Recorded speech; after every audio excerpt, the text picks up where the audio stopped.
welcome to the news desk with me, Chris Stafford, alongside Nancy Gillen. We are recording on November 14th, a Monday, and this is season 4, episode 43. And as we indicated last week, we're winding down the show, so we've just got 2 more episodes left, Nancy. What a ride it's been, but, you know, all good things come to an end, don't they? Yeah, but yeah, it has been. I think we've charted a hefty period of women's sport, I think, from 2019 maybe up until now. So yeah, so much happened, the whole pandemic, and yeah, all the challenges that came with that and stuff. So yeah, it's been great. And as you say, it's been hefty enough because there's really a lot to talk about in women's sports. We say this every week, but the news, it just gets bigger and better, I think, doesn't it? I mean, look at this past a few weeks of the Rugby World Cup, which we're going to lead with this week because it was an epic final when New Zealand beat England 34-31 down there at Eden Park in Auckland, culminating what was an amazing few weeks of rugby union and tremendous support, Nancy, and doing for rugby what the Lionesses have done for football.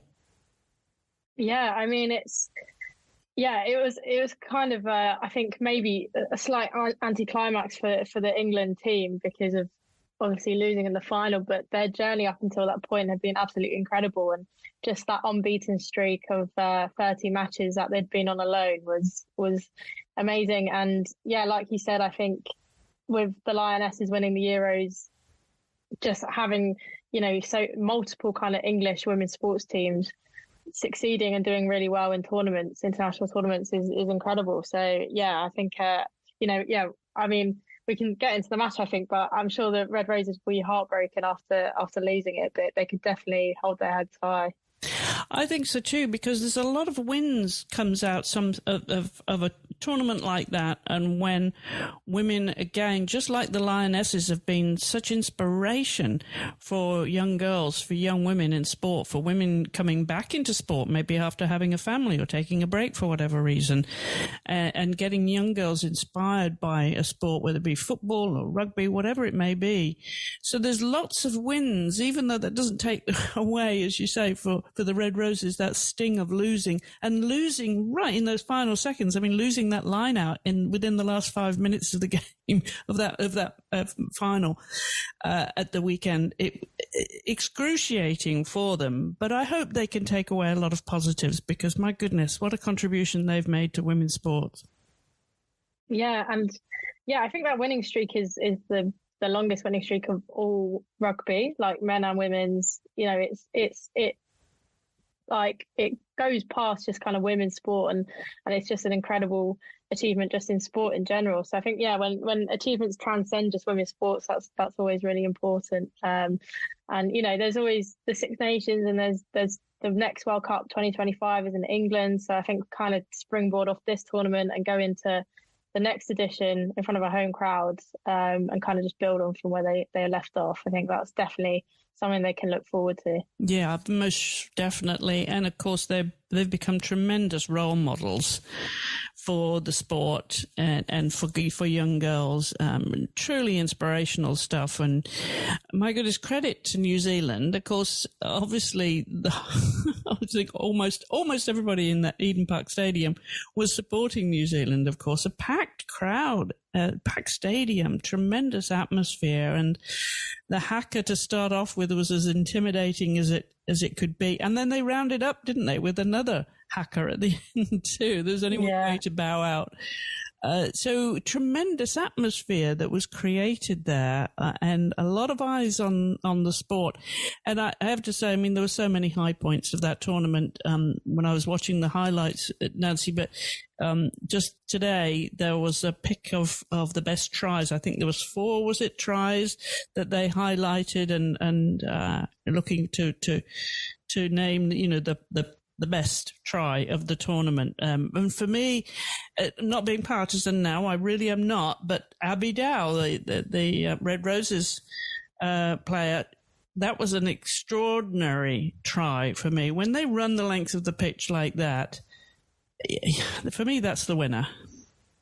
Yeah, I agree. I don't think there's any way I not agree. And I think that that try was incredible. I just remember watching the clip of it kind of a couple of hours after the match, and I was like, in isolation, it just looks incredible, really. And it's just the speed with which the ball got from one end of the pitch to the other. It was, we're talking literally seconds. So yeah, no, I agree that for me that should definitely win the award. And it was all about speed, right? I mean, that's the thing about rugby. If you're going to score a try, you've just got to run faster than the opposition. And my goodness, there were some good tries, and a lot of foot races. But for me, that was the winner. We'll see. I don't know when they're going to name the best try of the tournament, but let us know, Nancy. Post it on social media if you catch it before I do. Yeah, I will do, for sure. See who was named. All right, well, at the same time, and again, huge congratulations to New Zealand for putting on a fantastic tournament and really drawing attention to the sport, and to them to winning the tournament in the end. Nothing like a home win. And congratulations to all the other teams, especially England, just 3 points behind. But on we go, as you say. 6 nations to look forward to, and another World Cup coming up before we know it. There'll be another World Cup, but I love the 6 nations, so looking forward to that. Now, in the other format, the Rugby League World Cup semi-finals, they took place today, Nancy, November 14th. As we are recording, you had 2 semi-finals, Australia versus Papua New Guinea and England versus New Zealand again. So how did it all pan out today? Well, currently at the time of recording, we've only had one ongoing, and then the next one's England, New Zealand in an hour. So people will have to hold tight for next week to see. But the other semi-final between Australia and Papua New Guinea is Australia. We're currently winning 64-0. So I expect that to finish as an Australia win. Quite a dominant victory there, I guess, considering the size of the respective countries and their kind of rugby tradition, or I guess resources. I don't think that's too much of a surprise that Australia are winning, but yeah, it looks like Papua New Guinea are in for quite a hefty defeat there. Yes, it looks like it. And the other semi-final, England versus New Zealand, well, there's going to be, that traditional rivalry, isn't there, between those two teams? And I would imagine after the Rugby World Cup Final down in New Zealand, where New Zealand, as we said, just beat England, that's going to be in the back of their minds for England and New Zealand to get through to those finals, which take place this Saturday, November 19th. Where's that final being held, Nancy? Because I know those other games have been up north and at different venues. Yeah, so the final's at Old Trafford, so Manchester United's stadium, which also hosted the opener for the Euros, if you remember. So that's got a really, I think capacity is around 80,000. So a really, really big crowd for that, hopefully. I believe that it's a double header, or is a kind of like it's a day of the final. So it'd be the men and the women's final at Old Trafford. So I know in the past sometimes we've seen success with double headers. Sometimes it's a bit of a shame because people only turn up for the men's match, but I'm hoping, especially if England get through and win that semi-final and get through to the final, it should be a really good turnout. So that's next Saturday. Yeah, whoever gets next Saturday, right? So whoever gets through, whether it's England that have to face Australia or New Zealand have to face Australia, it's going to be traditional rugby league and rugby union rivalry there. That'll be a wonderful final. So we'll have news of that for you next week. And Nancy, I want to move on to some big news in the world of BMXing, because we haven't heard much of that recently, and certainly outside of the Olympics. But Hannah Roberts has just won her 4th title in the 2022 BMX World Championships. She's quite a rock star, isn't she, in the sport?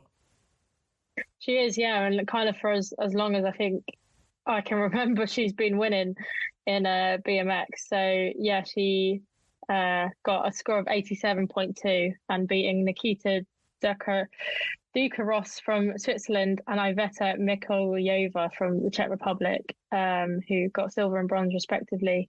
4th world title, that is incredible. And I was, before just before we started recording, I was saying I remember some Olympic drama with Hannah Roberts, and it was that she crashed in the final of the Olympics and got silver. So yeah, that she did suffer some disappointment there. So I imagine this has probably gone some way to amending that to get her fourth world title. Because clearly she is the best in the world, really. So yeah, congrats to her for that. Yeah, fantastic.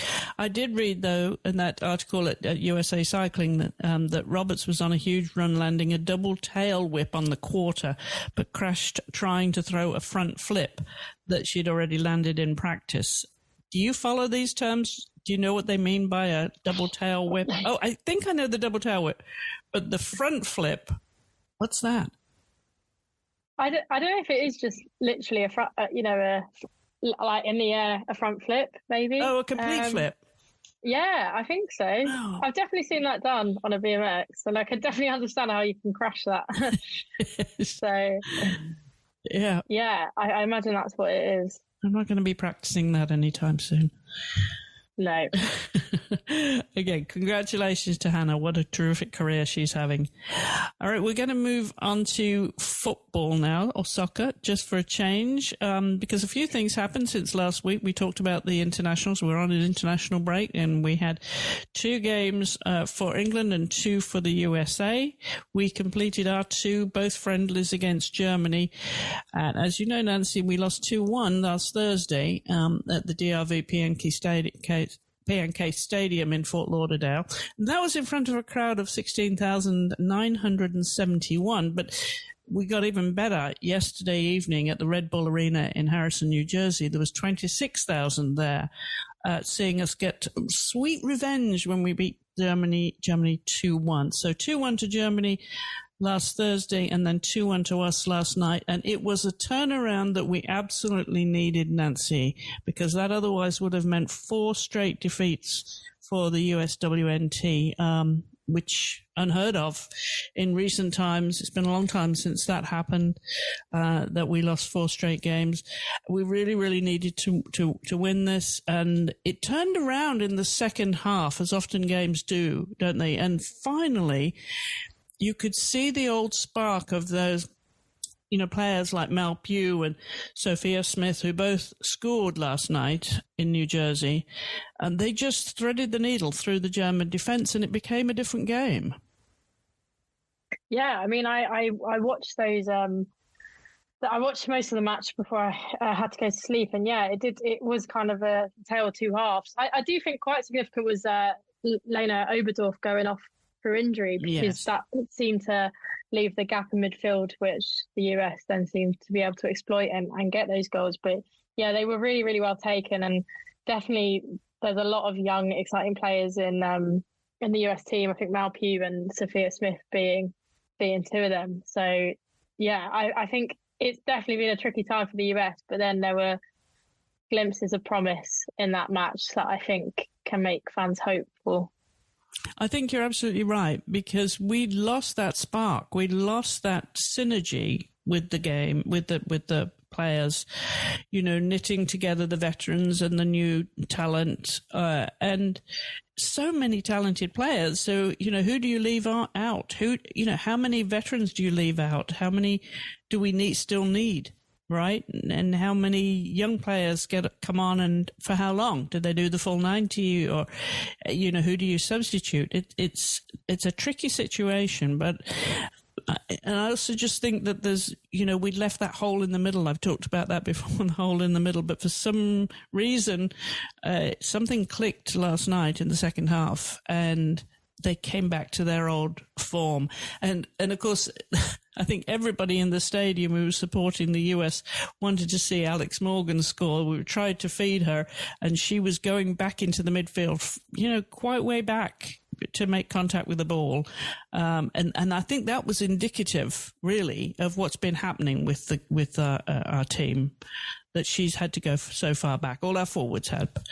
But anyway, kudos to Alex, because she achieved her 200th cap for the US. Unfortunately, she did not score, but and she came off. She was substituted later on in the second half. But that's it.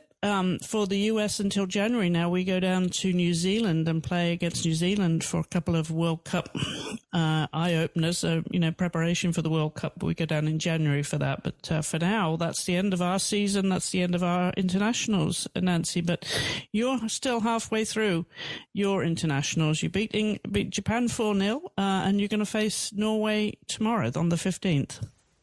Yeah, so, quite an impressive win against Japan, 4-0. Yeah, Rachel Daly scoring in the first half to continue her really good season so far. And then Chloe Kelly, Ella Toon, and a goal for Jess Park on her England debut, which I was really happy about because she's a really exciting young player. And yeah, Japan are a good team. They've always kind of been up there at, the Olympics and the World Cup, and I haven't really seen them play that much recently, so I didn't quite know where they were at. But yeah, I was surprised by that 4-0 scoreline because England just keep going on. And yeah, we've got Norway tomorrow. So of course, the last time we played Norway, we beat them 8-0 at the Euros, and that was another really shock scoreline.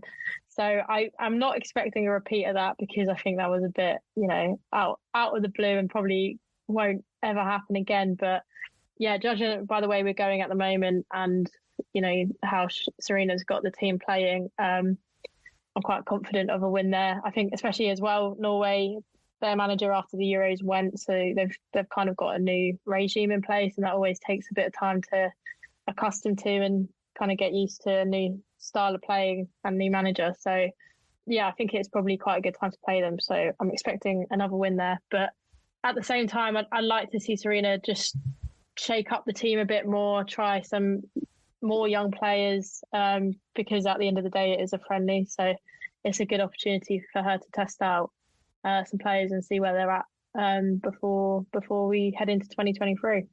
Yeah, I should mention, though, that you've had some injuries and withdrawals. Lucy Bronze, Beth Mead out for various reasons. What's the update on who's available, Nancy? Is there anybody else out of the given squad that was named? Because last week we had it was Lauren Hemp and Jordan Nobbs withdrawing, and then yes, we've had Lucy and Beth Mead go now. So that is, maybe not Jordan Nobbs as such, but yeah, quite a few of the kind of main squad members. But apart from that, the squad is more or less the same. But yeah, I think it does. Obviously it's not great when players are injured, and I hope everyone is fine and well, but it does give opportunity, I suppose, for other players to come through. So yeah, the starting lineup it will be quite a different one to, the team that Serena had at the Euros, but I don't think that's necessarily a bad thing. No. And I think Lucy was tested positive to COVID. It wasn't an injury, was it? It was just I think it was COVID, and then it was a minor injury because I think she stayed with the camp because to see if she would test positive, but then there was a minor injury and she then just went home. And she just went back to her club, right? Barcelona. Yeah, went back to Barcelona. Yeah. So, yeah. Okay. And I did read that Serena was not expecting that kind of scoreline again, as you say, that a big marginal win. She said to that that Norway had a bad day and they had played particularly well. So, yeah, we'll see where we finish up tomorrow. And we should mention, though, that 4-0 win against Japan. Japan are not too shabby themselves. They're previous World Cup winners, aren't they? Yeah, they are, a kind of traditional powerhouse in women's football, I'd say. So, yeah, it is very impressive. And, I remember, 2015 World Cup, England losing to Japan in the semi-finals, and you look to where we're at now and beating them 4-0, and it's a real kind of sign of improvement over that period. And a lot of their players play overseas, don't they? Play here in the US, in NWSL, and also in the UK. Yeah, Arsenal have got Mana Iwabuchi, who's a really talented player, and yeah, there's Japanese players at City and all around the world. So yeah, they're definitely a really good team. Yeah. All right. Well, we'll bring you our thoughts on, or certainly Nancy will have some thoughts to share on the England-Norway game that takes place tomorrow. That'll be on next week's show. We have one other football story, Nancy, that you found on the of Toni Duggan, the England footballer.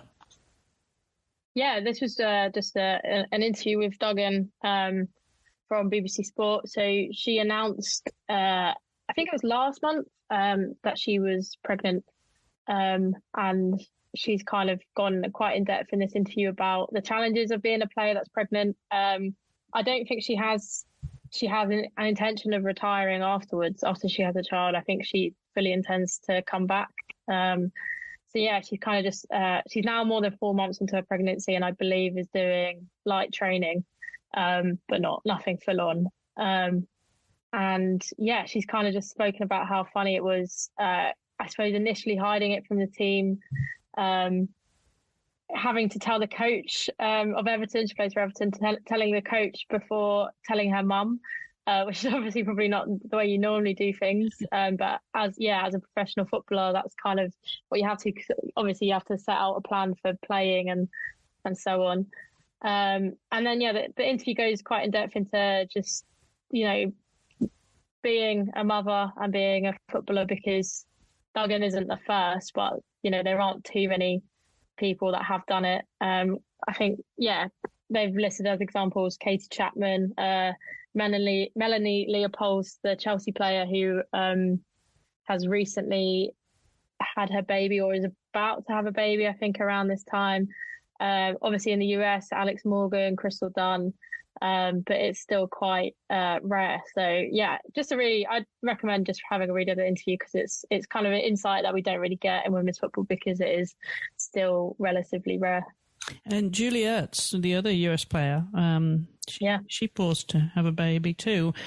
Yeah, and look at Crystal Dunn, back on the team, back on the national squad, not just her club, but in no time at all. My goodness, she really worked at it to regain her fitness, so it is very doable.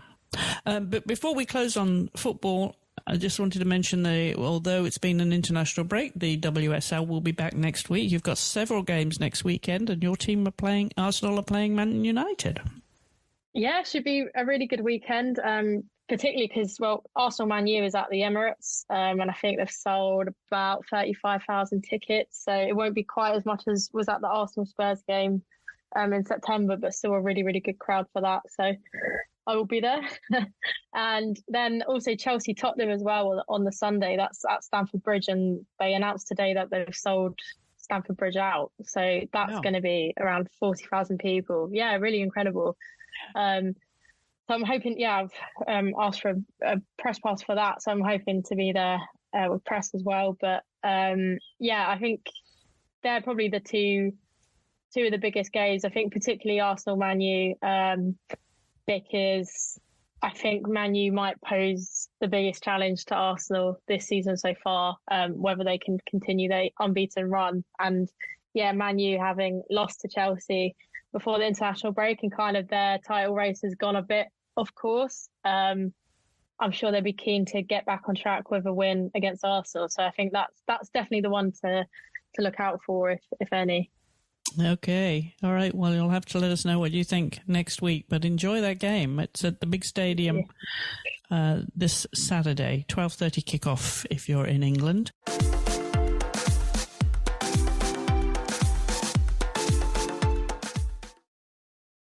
All right, we're going to move on to British athletics now. We're going to stay in Birmingham, no less, which was the centre, of course, of the Commonwealth Games this past year. And they're capitalising on their facilities there, Nancy. For British athletics, it's going to be a tremendous legacy. Yeah, so they've announced two big events for next February. So the UK Athletics Indoor Championships will be taking place there on the 18th and 19th of February. And then the following weekend as well will be the World Indoor Tour Final on the 25th of February. So that's going to be the last event in the series of indoor tour events. They've all got some. Both events have, there's something at stake there. So at the UK Athletics Indoor Championships, it's going to be national titles, and then places on the Great Britain and Northern Ireland team ahead of the European Athletics Indoor Championships in Istanbul, which is in March. and then the indoor tour final. Athletes will be able to secure wildcards for the World Athletics Indoor Championships, which is in Scotland in 2024. So yeah, some interesting events happening there. And like you said, after Birmingham hosted the Commonwealth Games, it's obviously becoming a real hub for sporting events. Yeah, it certainly is. And it's great to have these venues fully utilised too, which doesn't always happen after an Olympic Games, I have to say, but that's another conversation. All right, we've got one piece of news about tennis and the Billie Jean King Cup, Nancy, that happened this past week. Yeah, so that has been happening over, last week, the tournament up in Glasgow. Unfortunately for the host nation, Britain, I think they did get out. They won that opening game against, I've forgotten who it is. I think was it Kazakhstan, I think? Or Spain? No, sorry. They won that opening match against Spain, which is the first time they've actually done that in quite a few years, but then lost to Australia. So the final took place between Switzerland and Australia.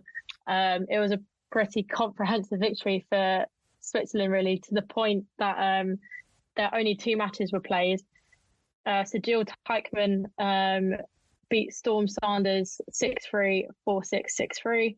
And then Belinda Bencic, who is the Olympic champion, reigning Olympic champion, then beat I always struggle with her name. Isla Tomljanovic. Tomljanovic. Yeah, Tomljanovic. Mm-hmm. She beat her 6-2, 6-1. So it was all over quite quickly, it seemed like. But yeah, it was a very strong Swiss team there. I believe they'd finished as runners up quite a few times and then have finally won. So that must be quite satisfying.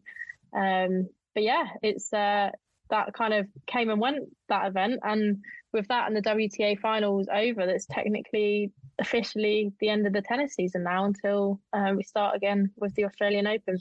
Yeah, things are wrapping up, aren't they? They're wrapping up here for football and wrapping up for tennis. But there is one sport, Nancy, which is just dying to get underway, and that is the Skiing World Cup season. The White Circus should have started, but didn't because there was no snow in Austria for the Solden season opener.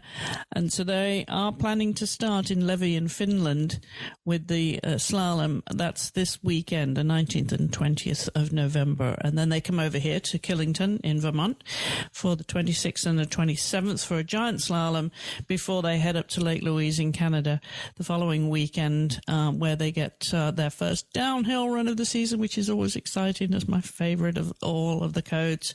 And there's the Super G as well. So looking forward to that. But finally, that season should get underway this weekend in Levi in Finland. And that is about it for this week, I think, Nancy, unless you've got something up your sleeve that you haven't told me about. No, that's it. Yeah, and another really amazing range of sport happening there. And yeah, we've got rugby league and football to look forward to. For me, personally, I'm sure you're very excited for skiing to finally get underway. Yes, I am. Of course, no football to watch. We have to grab what we can of what's happening in Europe now and the rest of the world. And what else are you following, though, apart from football and rugby league? Well, that will be over, of course, next weekend, and we'll be able to report on that the following week. Is there anything else that you're focusing on, Nancy? Yeah, well, on Wednesday there's a little award ceremony here. It's like BT Sport Action Woman Award, so it's like the best, basically the best sportswoman of the year. So yeah, that would be on Wednesday. I'm going to that myself actually. So I went last year as well, and it was quite a nice celebration of sportswomen in the UK. Does that mean to say you have to get your frock out? Yeah, well, I haven't. You know what? I'm always really underprepared with these things, and I haven't yet decided what I'm going to wear. But yeah, it is smart. So yeah, the athletes that are up for that include Beth Mead, Molly McCann, the UFC fighter, Andrea Spendolini-Serie, the diver, Hannah Cockcroft, the wheelchair racer, Eilish McLaughlin, and Eve Muirhead, the Winter Olympian. So it's a really good rate. I like that they've picked a really good range of female athletes there, not just concentrating on, the kind of more popular sports, I guess, right, in terms of, like football and stuff. So, yeah, that should be really fun. So I'll, let you know how that goes and who wins that. Yeah, great. We've got to keep an eye on the try winner for the Rugby World Cup as well. Find out who won that. And then you've got, of course, the BBC Sports Personality of the Year, one of always my favourite events on TV. That comes up in the beginning of December. And that does have a team nomination, of course. There's lots more nominations than the British Telecom one, the BT one. And so in terms of the team, I really can't see anybody getting past the Lionesses. I mean, even if the Red Roses had won the Rugby World Cup, that would have been hard to choose of the two teams who was worthy. There might have been a draw there. But anyway, that's hypothetical. I can't see anybody getting past the Lionesses for the team accolade. Can you? No. And like you said, I think it would have been a different story if England had also won the Rugby World Cup, especially given the streak they went on. But yeah, given that they didn't, I think it is really impossible to not go past, the women, the Lionesses. I think judging by its time in December, it might be possible if the men do well in the Football World Cup, they might be able to sneak in, but they'd have to win it, I think, for that to happen. And I still think the women did it first in terms of winning the Euros and kind of ending the wait for a title in football. So yeah, for me it surely has to be the Lionesses. I would hope so. Oh, by the way, any news of their captain Leah Williamson and her foot injury? I think she is meant to be back within the month, maybe as in within the next 4 weeks rather than within November. So, okay. Yeah. All right. Well, that just about wraps it up for this week. Our penultimate show here of the news desk with me, Chris Stafford, and Nancy Gillen. We've brought you lots and lots of news over the last 4 years from around the world of women's sports. But we do have one more show to go, one more episode, and that's going to be next week. We will be recording on the Monday, won't we? Which is the 20th, 21st? What's that, 21st? It's the 21st, yeah. Okay. That will 21st of November. Yeah, that will be our last show, and we'll be wrapping up before the Thanksgiving holiday here in the US. So I do hope you'll join us for that. And don't forget, if you want to listen to any back episodes of any of the shows that we've recorded here, and there are literally hundreds and hundreds and hundreds of interviews with athletes from just about every sport over the years. So there's lots more to listen to at Wisp Sports on your podcast app. So Nancy, that wraps it up for this week then. You're going out on the town, aren't you now? Yeah, I'm going to see a play about women's football.